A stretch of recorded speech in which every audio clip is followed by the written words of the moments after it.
Assalamualaikum warahmatullahi wabarakatuh. Halo semuanya, apa kabar anak-anak ibu? Semoga semuanya dalam keadaan baik, sehat, dan tetap semangat. Oke anak-anak hebat, anak-anak pintar, hari ini kita berjumpa lagi di video pembelajaran IPS kelas 9 semester 1 dengan saya Ibu Apila Tanjung yang biasa dipanggil dengan Ibu Tanjung. Oke anak-anak ibu semuanya, silakan melihat dan mengamati video pembelajaran ini dari awal sampai akhir ya. Baiklah, kita masih melanjutkan materi yang lalu yaitu bagian B, kondisi alam negara-negara di dunia. Kalau pada video pembelajaran yang lalu kita sudah membahas tentang kondisi alam negara Jepang. Nah, sekarang kita akan membahas kondisi alam negara Mesir. Anak-anak ibu yang hebat, sesuai dengan yang sudah ibu jelaskan di materi pembelajaran yang lalu, bahwa setiap negara di dunia memiliki karakteristik sendiri yang berbeda-beda dengan negara lainnya, baik keadaan alamnya maupun keadaan penduduknya. Nah, keadaan kondisi alam yang dimaksudkan adalah, ayo, siapa yang ingat anak-anak ibu semua? Ya, benar, yaitu kondisi alam maksudnya yaitu lokasi, iklim, bentuk muka bumi, geologi, flora dan fauna, kemudian kondisi penduduknya. Tujuan pembelajaran kita masih sama seperti yang lalu, yaitu menjelaskan keadaan alam negara-negara di benua Asia dan benua lainnya. Mesir merupakan negara tertua di dunia. Mesir dialiri Sungai Nil yang merupakan sungai terpanjang di dunia. Mari anak-anak kita mulai penjelajahan ini. Di dalam sejarah peradaban dunia, Mesir kuno merupakan salah satu yang paling maju di antara lainnya. Negeri di benua Afrika ini dikenal telah memiliki berbagai kemajuan sejak dulu kala dalam berbagai bidang seperti arsitektur, ilmu pengetahuan, dan sosial budaya. Mumi, piramida, Sphinx, dan para raja yang disebut sebagai Firaun menjadi berbagai ikon sejarah Mesir. Baik, kita mulai dari lokasi. Mesir terletak pada 25 derajat bujur timur sampai 36 derajat bujur timur dan 22 derajat lintang utara sampai 32 derajat lintang utara. Secara geografis, Mesir terletak di Afrika Utara dengan posisi sebagian negaranya menghadap Laut Mediterania dan Laut Merah. Negara Mesir juga terletak pada transbenua, yaitu benua Afrika dan benua Asia. Negara ini di sebelah utara berbatasan dengan Laut Mediterania, di sebelah barat dengan Libya, di sebelah selatan berbatasan dengan Sudan, dan di sebelah timur dengan Laut Merah. Luas wilayah mencapai 1.500.000 km persegi. Posisi negara Mesir menjadi sangat penting karena adanya sebuah terusan yaitu terusan Suez. Terusan tersebut memperpendek jarak dari Eropa ke negara-negara Asia dan Australia, atau juga sebaliknya. Sebelum adanya terusan Suez ini, jarak perjalanan tersebut tentu sangat jauh dan memerlukan waktu yang sangat lama. Baik, ibu lanjutkan ya anak-anak ke bagian B, yaitu iklim. Mesir memiliki iklim subtropis dan gurun. Hanya ada dua musim utama di Mesir, yaitu musim panas yang sangat panas dan musim dingin yang sangat ringan. Musim panas berlangsung dari bulan Mei sampai bulan Oktober, sedangkan musim dingin berlangsung dari bulan November sampai bulan April. Setiap tahun antara bulan Maret dengan bulan Mei terdapat angin yang berhembus dari selatan ke barat daya. Tersebut panas, kering, dan berdebu.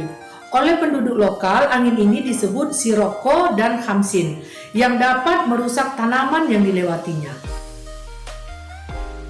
Baik, kita lanjutkan ke C, bentuk muka bumi. Sebagian besar wilayah Mesir merupakan gumuk pasir yang terletak pada wilayah yang rendah antara gurun bagian barat dan gurun Libya. Walaupun demikian, ada beberapa bentuk muka bumi utama yang dapat dijumpai di wilayah Mesir, yaitu 1.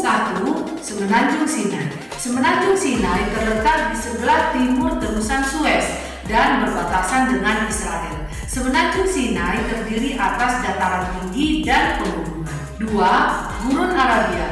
Daerah ini merupakan pegunungan yang kasar, sangat tandus, dan bergelombang. Posisinya terletak antara Sungai Nil dan pegunungan di tepi Laut Merah.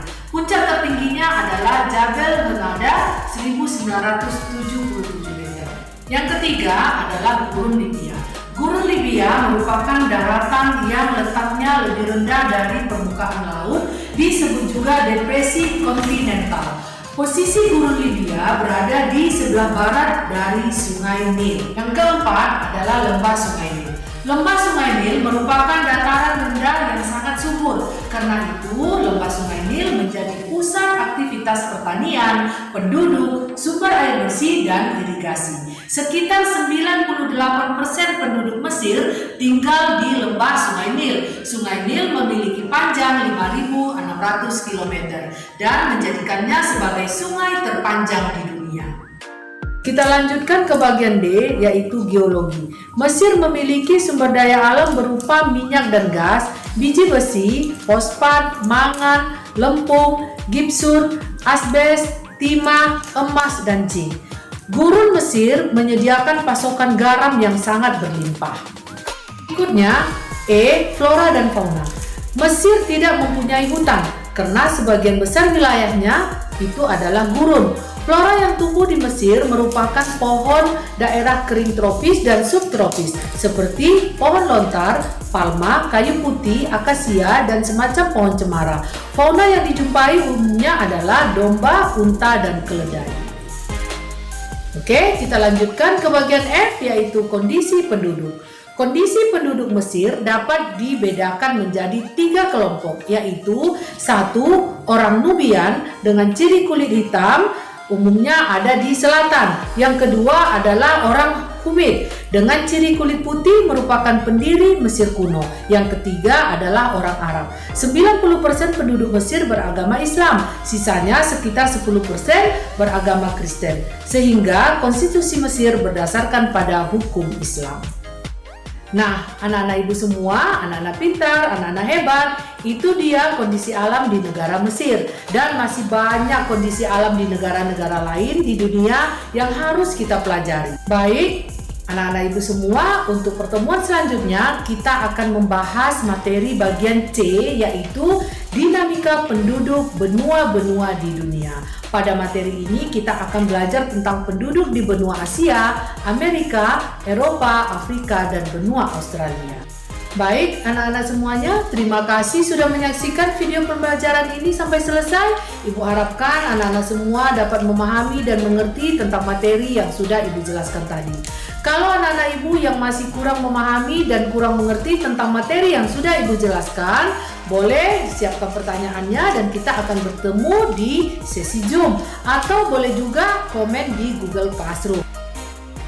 Baiklah anak-anak ibu semuanya, sebelum kita akhiri ada tugas yang harus anak-anak ibu kerjakan, yaitu yang nomor 1 adalah sebutkan letak geografis dan letak astronomis negara Mesir. 2. Jelaskan secara ringkas keadaan iklim di negara Mesir. 3. Sebutkan 4 bentuk muka bumi yang utama yang dapat dijumpai di wilayah Mesir. Yang keempat, tuliskan 3 kelompok utama penduduk Mesir. Dan yang kelima adalah jelaskan dengan ringkas pentingnya dan keuntungan terusan Suez bagi negara Mesir. Silakan kerjakan tugas ini ya anak-anak ibu, yang mana tugas ini juga sudah Ibu lampirkan di Google Classroom mata pelajaran IPS dan mengerjakannya sesuai dengan waktu yang sudah ditentukan. Baiklah anak-anak ibu semuanya, anak-anak hebat, anak-anak pintar, inilah video pembelajaran kita kali ini. Jangan lupa selalu mengulang pelajaran di rumah, semoga bermanfaat. Kita doakan semoga COVID-19 ini segera berakhir. Stay safe, stay healthy. Terima kasih. Assalamualaikum warahmatullahi wabarakatuh.